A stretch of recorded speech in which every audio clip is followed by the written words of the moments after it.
Cyril Ramaphosa denies that farm attacks are anything different. He says South Africa is a violent society. There are farm attacks. Everybody's under threat. If you live in the townships as a poor person, you're just as likely to be killed. Not true. There are 30,000 commercial farmers in South Africa.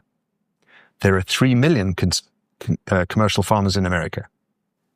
If you take 2000 to 2020, the number of South African farmers murdered, not attacks, murders, and there are about 45% of the attacks are murders.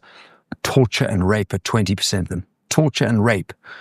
And it's not just white farmers, but it's mostly white farmers. Mm-hmm. If you take the numbers of South African farmers that have been murdered, extrapolate that pro rata to the 3 million American, you would have had 234,000 farmers murdered in America from 2000 to 2020.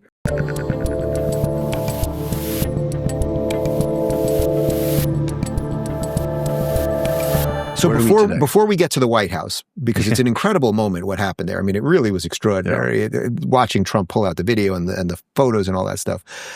So give me just sort of what's happened even in the last 2 years as it pertains to the white farmers largely and the attacks on them, because a lot of what I talked about on the show today was a lot of it seems to whittle around the word genocide.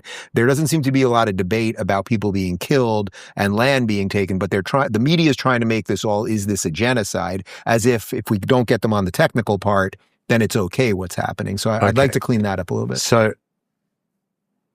everyone, when they hear genocide, think of one word: extermination. Right. But genocide, if you go to the United Nations definition, but I've also given your team a great slide they could put up. Okay. There are 10 elements that make up genocide, starting with classification, organization, persecution, and all the way down to, extermination and denial. So there are 10 elements. Very interesting.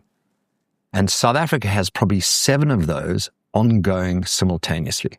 Now, extermination has not taken place, okay? And I'll talk about farm attacks in a second, but there is not a mass extermination of minority South Africans yet. But if you listen to Julius Malema, and that video was played in the White House yesterday. We played it. He said, 90,000 people jumping up and down the stadium, kill the Boer, kill the farmer, one settler, one bullet. But he said a terrible thing on an interview. He said, we have not yet cut the throat of whiteness. Yeah. Not yet.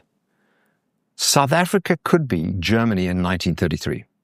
We have the dangerous populists, not in brown shirts, in red berets, jumping up and down and openly and publicly threatening to kill minorities, especially white people. We have that already.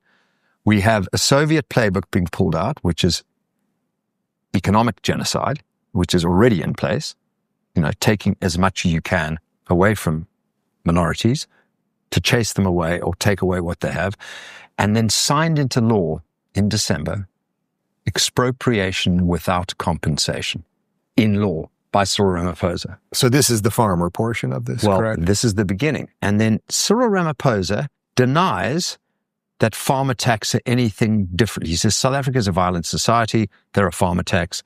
Everybody's under threat. If you live in the townships as a poor person, you're just as likely to be killed. Not true. There are 30,000 commercial farmers in South Africa. There are 3 million commercial farmers in America. If you take 2000 to 2020, the number of South African farmers murdered, not attacks, murders, and there are about 45% of the attacks are murders. Torture and rape are 20% of them. Torture and rape. And it's not just white farmers, but it's mostly white farmers. Mm-hmm. If you take the numbers of South African farmers that have been murdered, extrapolate that pro rata to the 3 million American, you would have had 234,000 farmers murdered in America from 2000 to 2020. Right. I think the numbers that we looked at the show today, if you had 234,000 farmers murdered, right, do you think that would hit MSNBC? Right. Well, they'd be debating whether they deserved it or not. Well, it depends on the skin color. They'd be saying they deserved it. Right. MSNBC and I think the numbers that we showed on the show was it's 15,000% higher. No, 1,500% higher than the population. So bingo. Yeah. And the other stat is that A farmer in South Africa is 3 times more likely to be killed than a policeman. And a policeman is twice as more likely to be killed than an average citizen. The most dangerous profession in South Africa is being a farmer.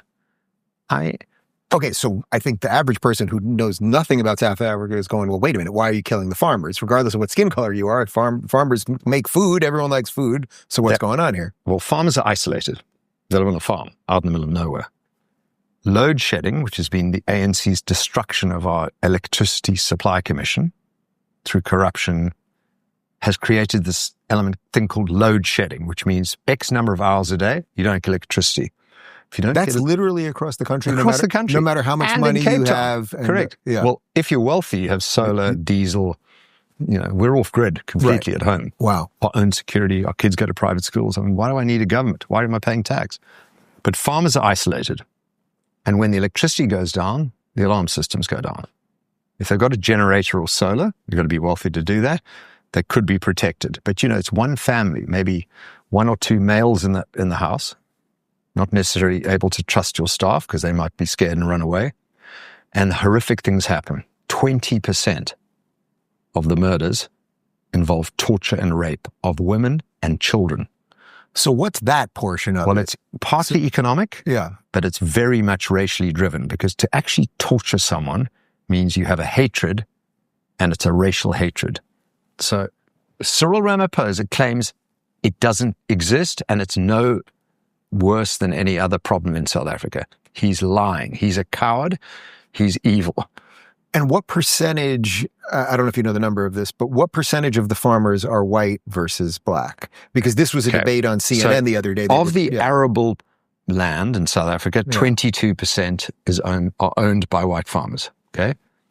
And 7% of the population is white. It used to be 20% in the 80s, now 7%. Right, so first off, they don't like that, right? Well, they don't like anything. Yeah. They don't like that. Right. They look at it and say, well, you should only have 7%. Right, it makes no sense at all. Yeah. But highly productive, isolated, and vulnerable. And the police and army under the ANC has done nothing to protect the farmers. They've left it to themselves. So it's a crisis waiting to happen. I see South Africa as Germany 1933. And the Western world, Macmillan, appeasement, everything's okay. We can't say boo to black governments in Africa. Well, Donald Trump has said, I'm not taking this anymore. Britain and Europe have been pathetic. Self-diplomacy doesn't work. They're looking the other way. The leftists think we deserve it. Only Donald Trump, Republicans, and some Democrats, because it's been somewhat bipartisan, thank God, are paying attention to South Africa.